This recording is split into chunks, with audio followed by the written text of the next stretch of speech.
Je me réjouis dans l'opportunité de soutenir les dirigeants de l'Église. Et je souhaite la bienvenue à Frère Gong et Frère Suarez dans le Collège des 12 apôtres. Et je me réjouis de l'occasion d'apprendre et de servir avec eux.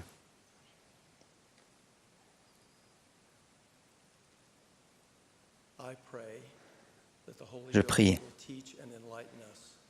pour que le Saint-Esprit nous éclaire et nous enseigne sur la nature de la douceur de notre Sauveur. La douceur est une vertu essentielle du Rédempteur qui se caractérise par une réactivité juste et une soumission volontaire et une excellente maîtrise de soi.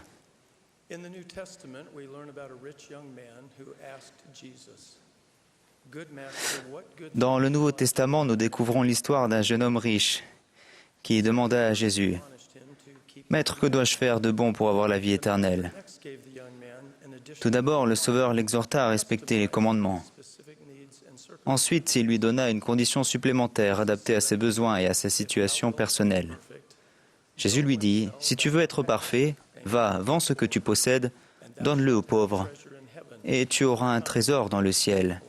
Puis viens et suis-moi. » Après avoir entendu ces paroles, le jeune homme s'en alla tout triste, car il avait de grands biens. Comparez la réaction du jeune homme riche avec l'expérience d'Amulek, rapportée dans le livre de Mormon. Amulek était un homme industrieux et prospère, qui avait beaucoup de parents et d'amis. Il se décrit comme un homme qui avait été appelé de nombreuses fois, mais qui ne voulait pas entendre. Un homme qui connaissait les choses de Dieu, mais qui ne voulait pas savoir. Amulek, homme foncièrement bon, était préoccupé par les choses du monde, tout comme le jeune homme riche décrit dans le Nouveau Testament. Bien qu'il ait auparavant endurci son cœur, Amulek a écouté la voix de l'ange. Il a reçu le prophète Alma chez lui et l'a nourri. Il a connu un réveil spirituel au cours du séjour d'Alma et a été appelé à prêcher l'Évangile. Il a alors abandonné tout son or, son argent et ses choses précieuses pour la parole de Dieu. Et il a été rejeté par ceux qui étaient jadis ses amis et aussi par son père et par sa famille. À votre avis, qu'est-ce qui explique la différence entre la réaction du jeune homme riche et celle d'Amulek? Exemple numéro 2. Pendant une période dangereuse de guerre décrite dans le livre de Mormon, Moroni, commandant en chef de l'armée néphite, et Paoran, grand juge et gouverneur du pays, ont échangé des épîtres. Moroni, dont l'armée souffrait du mauvais soutien du gouvernement, a écrit à Paoran sous forme de condamnation et l'a accusé, lui et les autres dirigeants, de manque d'égard, de paresse, de négligence et même de trahison. Paoran aurait facilement pu en vouloir à Moroni pour ses accusations erronées, mais il ne l'a pas fait. Il a réagi avec compassion. Il a décrit une révolte contre le gouvernement dont Moroni n'avait pas connaissance. Il a ensuite déclaré « Voici, je te dis, Moroni, que je ne me réjouis pas de tes grandes afflictions. Oui, cela me peine l'âme. Dans ton épître, tu m'as censuré, mais cela n'a pas d'importance. Je ne suis pas fâché, mais me réjouis de la grandeur de ton cœur. » À votre avis, qu'est-ce qui explique la réponse tempérée de Paoran aux accusations de Moroni? Exemple numéro 3. Il y a 6 mois, lors de la conférence générale, Russell M. Nelson a décrit sa réaction à l'invitation du président Monson d'étudier, de méditer et d'appliquer les vérités contenues dans le livre de Mormon. Il a dit « J'ai essayé de suivre sa recommandation. Entre autres choses, j'ai fait des listes de ce que le livre de Mormon est, de ce qu'il affirme, de ce qu'il réfute, de ce qu'il accomplit, de ce qu'il clarifie et de ce qu'il révèle.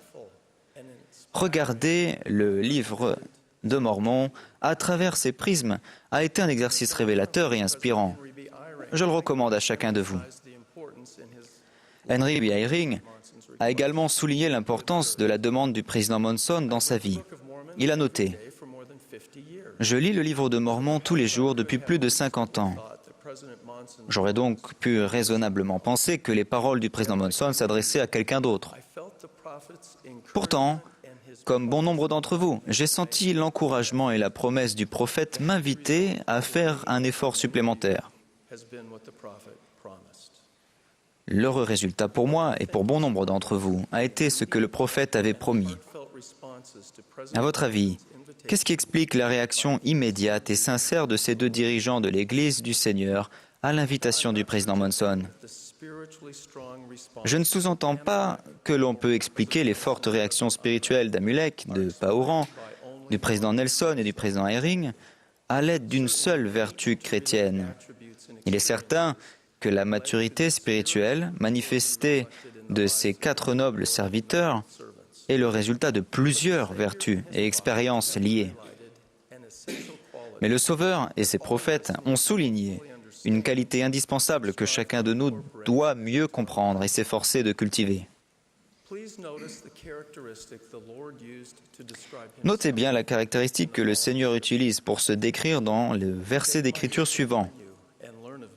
« Prenez mon joug sur vous et recevez mes instructions, car je suis doux et humble de cœur, et vous trouverez du repos pour vos âmes. » Il est instructif de voir que de toutes les vertus qu'il aurait pu sélectionner, le Seigneur a choisi de mettre l'accent sur la douceur. On voit un modèle semblable dans une révélation donnée à Joseph Smith le prophète en 1829. Le Seigneur déclare « Apprends de moi et écoute mes paroles.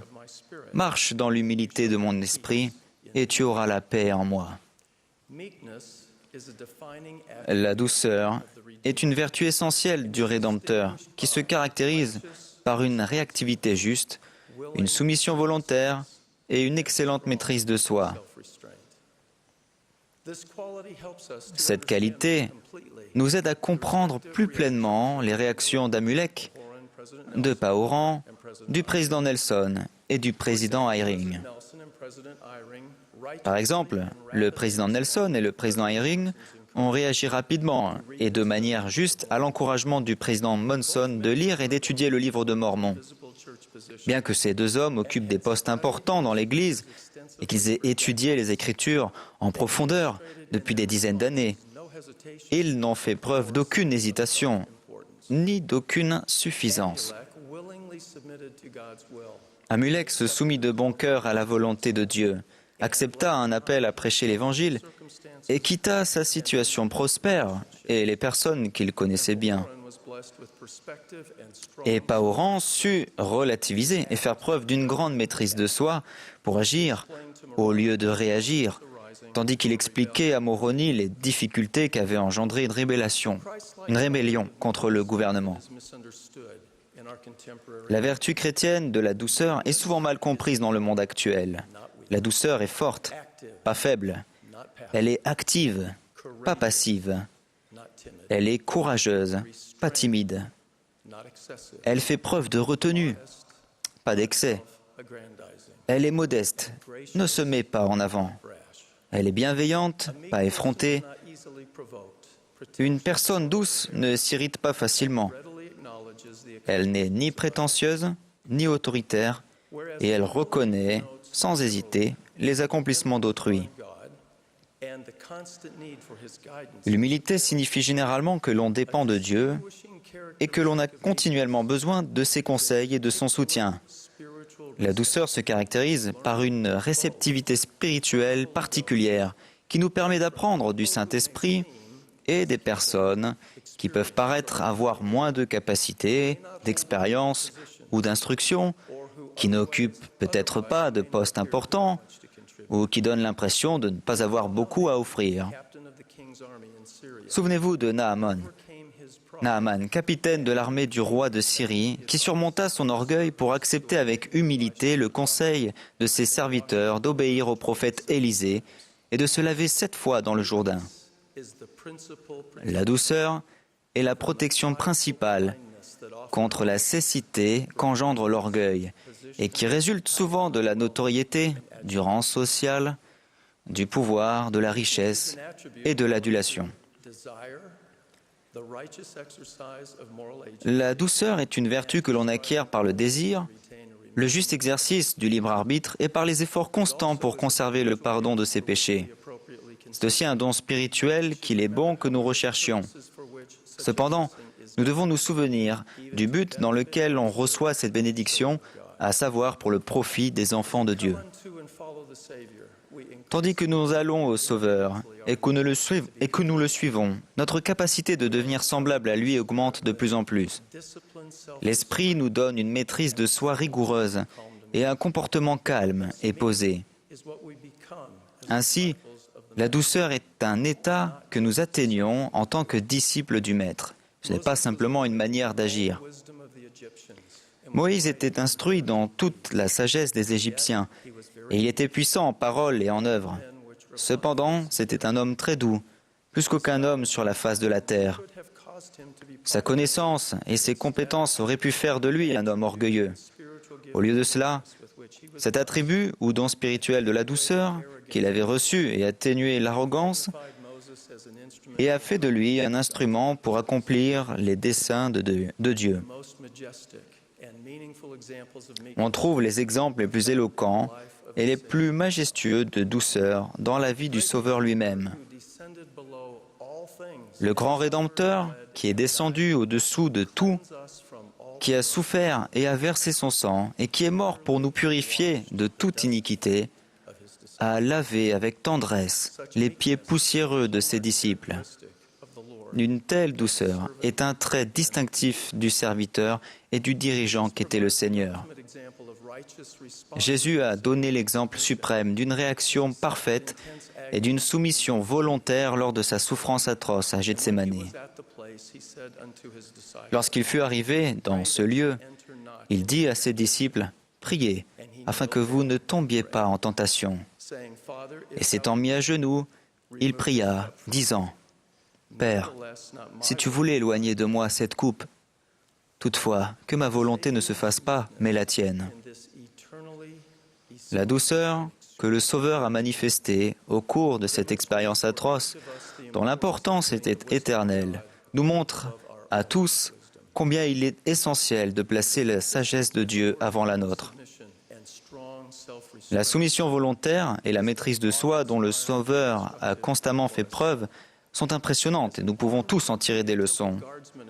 Lorsqu'une cohorte de soldats romains et des gardes du temple arrivèrent à Gethsémani pour s'emparer de Jésus, Pierre tira son épée et coupa l'oreille droite du serviteur du souverain sacrificateur. Le Sauveur toucha alors l'oreille du serviteur et le guérit. Veuillez noter qu'il tendit la main pour bénir la personne qui allait l'arrêter, en utilisant le même pouvoir divin qui aurait pu l'empêcher de se faire prendre et de se faire crucifier. Examinez aussi la manière dont le Maître fut accusé et condamné devant Pilate à être crucifié. Au moment où on le trahissait, Jésus avait déclaré « Penses-tu que je ne puisse invoquer mon Père, qui me donnerait à l'instant plus de 12 légions d'anges ?» Cependant, le juge éternel des vivants et des morts fut jugé, paradoxalement, devant un homme politique nommé à titre temporaire. Et Jésus ne lui donna de réponse sur aucune parole, ce qui étonna beaucoup le gouverneur. La douceur du Sauveur se manifeste dans sa réaction pleine de maîtrise et son refus d'utiliser son pouvoir infini pour son profit personnel. Mormon dit de la douceur qu'elle est le fondement de toutes les aptitudes et de tous les dons spirituels. C'est pourquoi, si un homme a la foi, il doit nécessairement avoir l'espérance, car sans la foi, il ne peut y avoir d'espérance. Et en outre, voici, je vous dis qu'il ne peut avoir la foi et l'espérance s'il n'est doux et humble de cœur. Sinon, sa foi et son espérance sont vaines, car nul n'est acceptable devant Dieu, si ce n'est ceux qui sont doux et humbles de cœur. Et si un homme est doux et humble de cœur, et confesse par le pouvoir du Saint-Esprit que Jésus est le Christ, il doit nécessairement avoir la charité, car s'il n'a pas la charité, il n'est rien. C'est pourquoi il doit nécessairement avoir la charité. Le Seigneur a déclaré, « Bénis sont ceux qui sont doux, car ils hériteront la terre. » La douceur est un aspect essentiel de la nature divine que l'on peut recevoir et cultiver personnellement grâce à l'expiation du Sauveur. Je témoigne que Jésus, Christ, est notre Rédempteur ressuscité et vivant. Et je promets qu'il nous guidera, nous protégera et nous fortifiera si nous marchons dans l'humilité de son esprit. Je témoigne ces vérités et de ces promesses au nom sacré de Jésus-Christ. Amen.